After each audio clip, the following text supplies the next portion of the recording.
The Mirror Laptop, a tale of vanity and loss.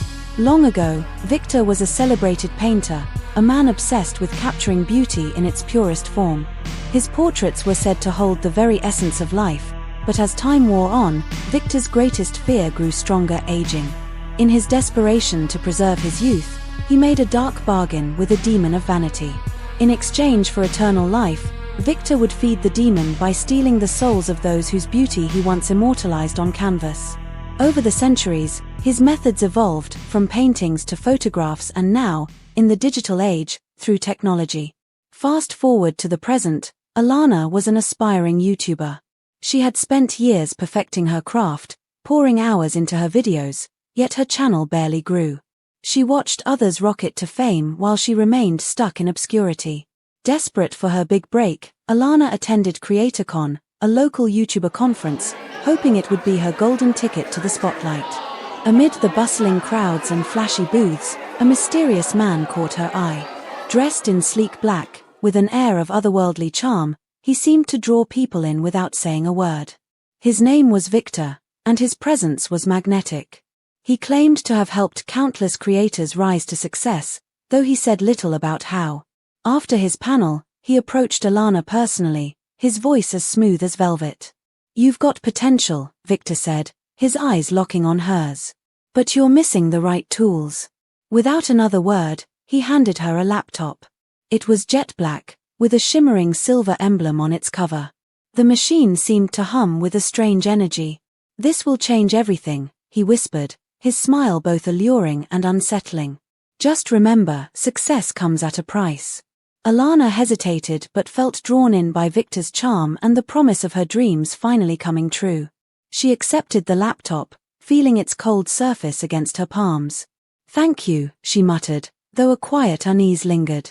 Victor's eyes glinted with dark amusement. "Use it wisely," he said, before vanishing into the crowd. That night, Alana rushed home, eager to try the laptop. She powered it on, and the screen immediately reflected her face like a polished mirror, catching her image in eerie, perfect detail. The first thing that appeared on the screen was a message in glowing gold letters: "Make a wish." Without much thought, Alana typed, "I want more subscribers." Instantly, the screen flickered, and her notifications began to explode. Her videos, which had once scraped by with a few hundred views, were suddenly racking up tens of thousands, then millions. Her subscriber count tripled, then quadrupled, in mere hours. The success she had always craved was finally within her grasp. As weeks turned into months, Alana's life became a whirlwind of brand deals, interviews, and collaborations. Her fame skyrocketed, and she was everywhere, on magazine covers, trending across social media, invited to exclusive events. She should have been ecstatic. But then, her friends started to disappear. Jess, her childhood best friend, was the first. At first, Alana barely noticed. It was as if Jessie's very existence had faded from her mind. When she tried to find her online, Jess's social media accounts were gone. Her number was missing from Alana's phone. Even the photos they had together had vanished. Rachel was next, followed by Dan. One by one, the people Alana had known and loved disappeared from her life, as though they had never existed. Strangely, Alana could hardly remember them, as if their presence had been nothing more than a fleeting dream. Every time she tried to focus on them, her memories slipped away like sand through her fingers. Meanwhile, Victor became more present in her life. He attended her events, always watching from the sidelines, his eyes gleaming with unsettling intensity. At first, she welcomed his advice, grateful for the laptop he had given her. But as more people in her life vanished, Victor's presence began to fill her with dread. One afternoon, while staring into the reflective screen of the laptop, Alana felt a jolt of panic as the name Jess suddenly surfaced in her mind. Memories flooded back. Jess had been real. So had Rachel and Dan.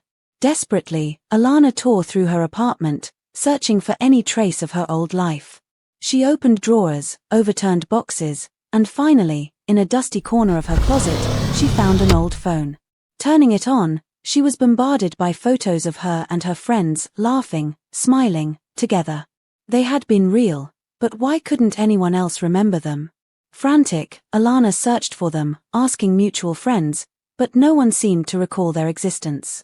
When she went to the police, they could find no records, no history, no trace of Jess, Rachel, or Dan. It was as if they had never been. Her hands shaking, Alana called Victor. She recounted her nightmare, but strangely, she didn't mention her friends by name. Still, Victor replied with chilling accuracy. "I'm sure Jess would be pleased that you're looking for her," he said, his voice dripping with dark amusement. A chill ran down Alana's spine.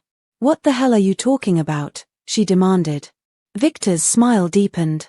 "My dear Alana, have you checked the laptop?" Her heart pounding, Alana raced to the laptop and furiously typed, "What happened to my friends?" The screen flickered, and Victor's face materialized in the mirror-like display. He grinned as he spoke. "They were the payment," he said calmly. "Your success came at a price. Every wish made on that laptop takes something from your world and gives it to mine." Alana's hands trembled as she stared at his twisted smile. "Why?" she whispered. "Why are you doing this?" Victor's eyes gleamed with a dark, unholy light. "Centuries ago, I made a pact with a demon of vanity. To remain young, I must steal the essence of others, their beauty, their talents, their very lives. Your friends, Alana, have become part of that cycle. And soon, you will be too." "No." Alana gasped, backing away from the laptop. "I didn't want this. I just wanted to succeed. I want them back." Victor's face darkened, his eyes narrowing with malevolence. "You can take it all back," he said slowly. "The laptop grants wishes, after all. But the price will be your own soul." Alana stood frozen, torn between her newfound fame and the terrifying realization of what it had cost her. Slowly, her fingers hovered over the keyboard, her heart heavy with regret. "I want them back," she whispered. The screen flickered, and then her reflection appeared. But this time, it wasn't her. The reflection stared back with hollow eyes and a twisted, monstrous smile. The laptop's glow intensified, pulling her toward it. She felt an icy chill seep into her bones, draining her life, as if her very soul was being absorbed. Victor's laughter echoed around her as Alana's reflection reached out from the screen, dragging her in. She screamed, but there was no one to hear. The room fell silent, and the laptop snapped shut. Years later, the laptop would find its way into another set of hands, promising untold success. And Victor would be there, waiting, ever young, ever hungry. The cycle would continue. Alana's name, along with the friends she had once known, would be forgotten, lost in the shadows of vanity. Somewhere, in the dark recesses of the digital world, her reflection waited, eternally trapped, longing for the next wish to be made.